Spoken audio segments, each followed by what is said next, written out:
So I'm a little mad because when I was trying to set this up earlier, I had it all. I had all of this out and a little more information because I had the time. And then I open up OBS, and then it just goes to hell. It crashes. I try and open it back up. Yeah, but it now works. All because apparently it's the internet's fault. Who knew? Anyway, so we have finished the women's Nebraska basketball season. Was it good? I don't know. Let's look at the results. So, looking back on, the whole how the whole team was selected. Obviously, the loss of Potts was very vital in some aspects. For one, I don't think we would be losing two teams like Iowa at home, Illinois, fucking Washington, 21-5. Yeah, I don't think we'd lose those games because Potts would at least be there. So unfortunate that she was just not there, and yeah, taken out pretty early in the season. So quite the shame. Quite the shame. And right before Creighton too. That would have pushed us over Creighton and gotten us like 11-0 and an actual win against Creighton.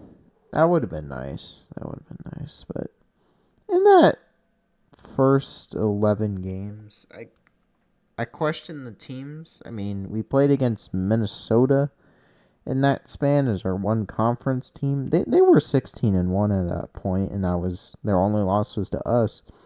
Then they finished the season 20-10 and 13th in the Big Ten. Just goes to show you that non-con really doesn't really matter. Not like they were playing shit teams too. They had actual Power 5, Power 6 opponents. Damn.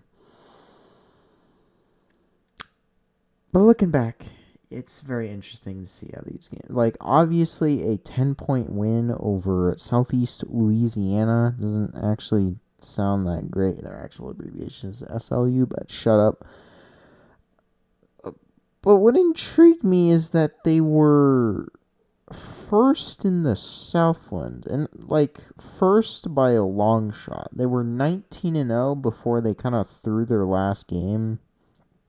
Like, they were about to go 20-0, but they apparently lost to Texas A&M Corpus Christi, who sits mid-table in Southland. Very, very interesting choice, but I'm pretty sure it's me. Let's look. So, this was their starting, and then this was their starting.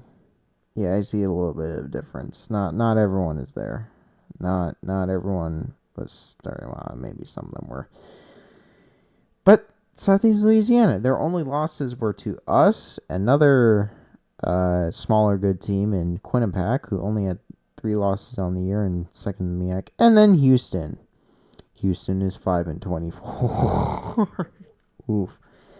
Big 12.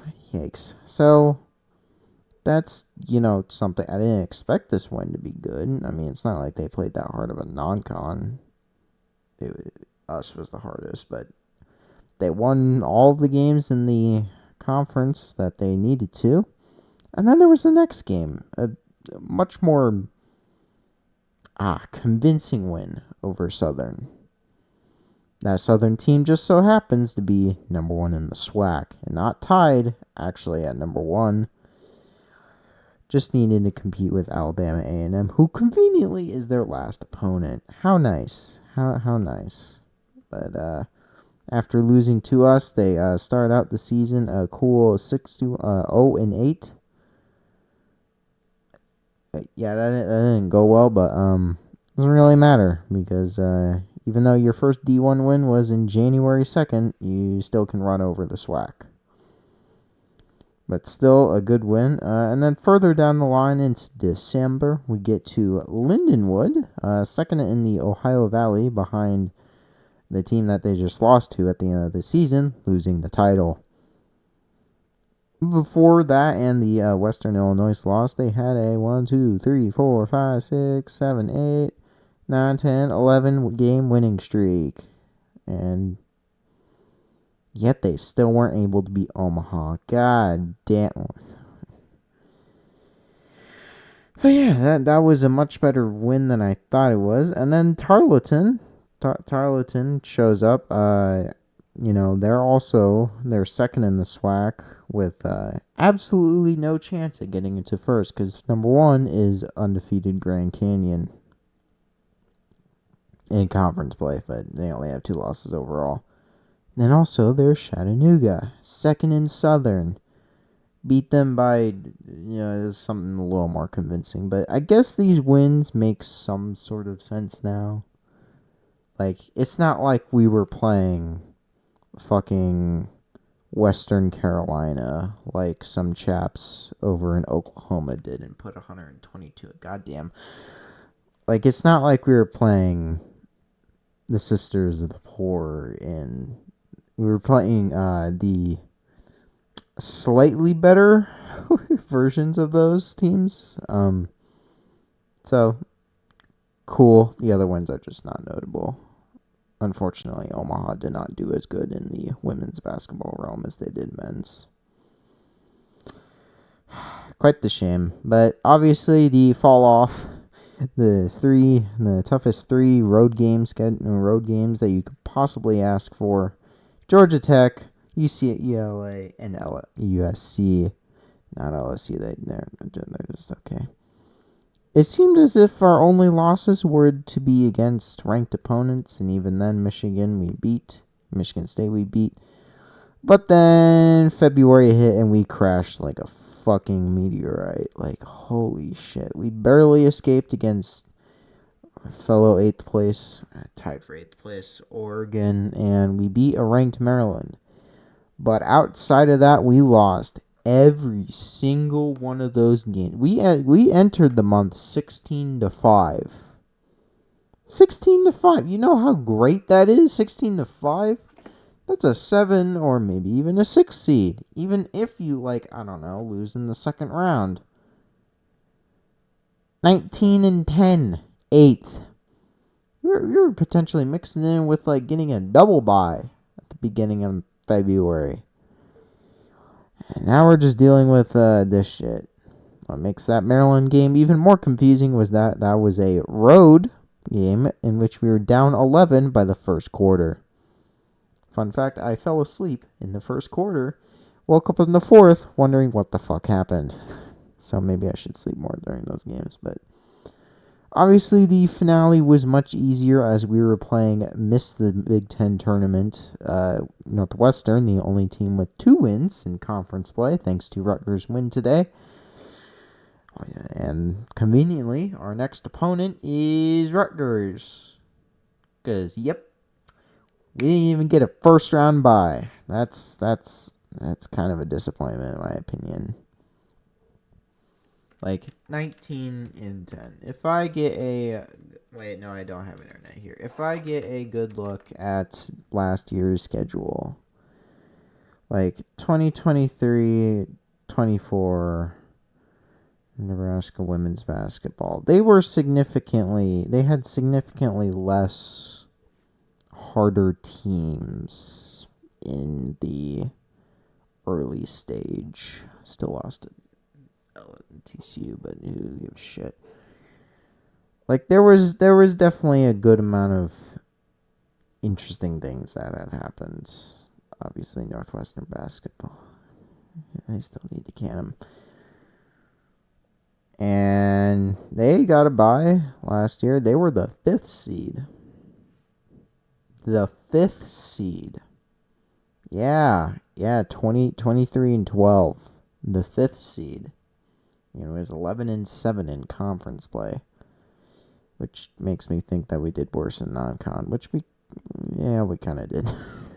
We kind of did. We had 2 losses this year and 3 losses last year, so woo. But this wasn't as good as last year. Last year we made a run to the Big Ten championship final, which obviously boosted our tournament projection to play against fucking Texas A&M, who didn't deserve that. Now, obviously, I do believe that this team will make the NCAA tournament unless they bomb out against Rutgers, which I do see happening. We did only beat them by 7. It was at Rutgers, but it's not like Rutgers has much of a home fan base anyway. So, we should make it. But this team is better than what it should be. Losing Potts is just a symptom of whatever the fuck I saw in February. Obviously, there was something that was just stuck in there, and I don't think for the life of them they could figure out what the fuck to do. They seemed like they were dead in the water against teams like Michigan, Washington, Indiana. Like, we're supposed to be better than these guys. We're supposed to be better than mid-table. We're supposed to be in the area of, like, just not getting ranked. Getting votes, maybe. But I don't think we've received a vote since February. Like, early February. I don't even know if we had votes then. Could have been late January. No. Like, I'm sorry. This team did regress with what I thought was significantly more talent. I believe that Prince was able to fill in a very close spot to what Potts would be. They eventually started her at the end of the season. She was doing pretty good. I believe that other players on the team were able to... We're definitely 100% able to fill the role of Potts in that team.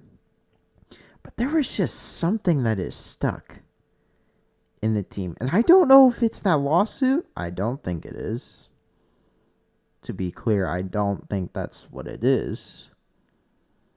But there just seemed to be a different shift in what had transpired over February. Like, why? Why were we losing to these teams? Why? Why was it so painful? Why was it another painful collapse to not even get 20 wins in the season? Getting double-digit losses when we were on pace to, like, get, like, 23, 24 wins and improve.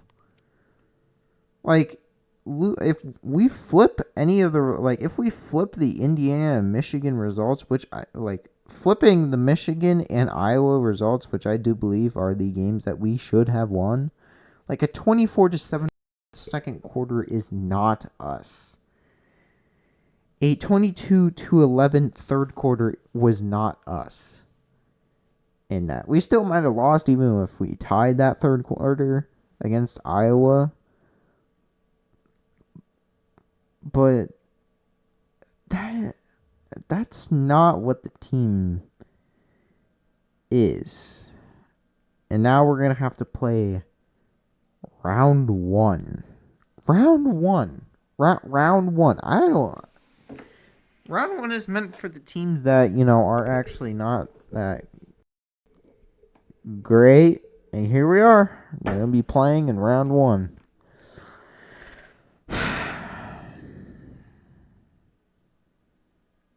And, I mean, I had slightly better expectations than what I thought this was a 20-win team, minimum. Like, 20 wins, single-digit losses, heading into the second round of the Big Ten tourney, maybe a 7 seed this year in the NCAA tourney, which is still possible, but they still have to make a run to, like, They still have to make a run. They would have to probably win the Big Ten Conference to get like a better season than they did last year. Well, obviously it depends on like the teams that they play. Like if they're playing all the lower seed teams all the way until the final, then yeah, okay, not really move much. But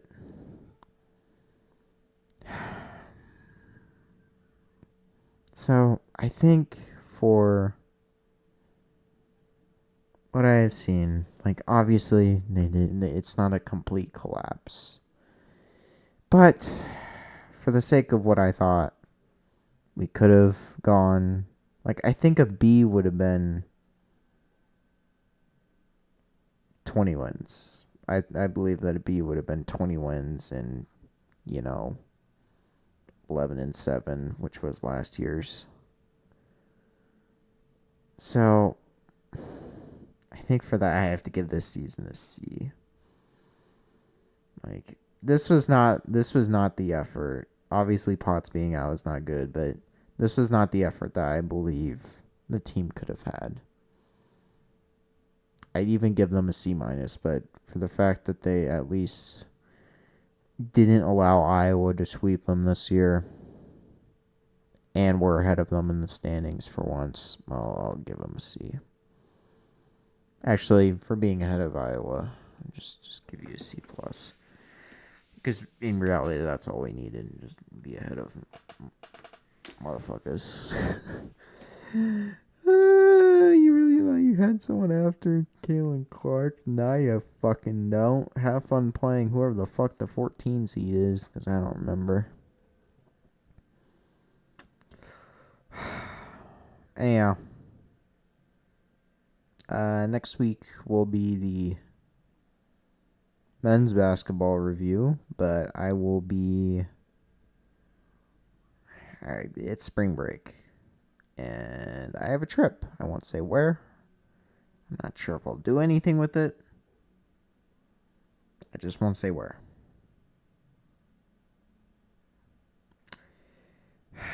Also, mourn the loss for the Cubs.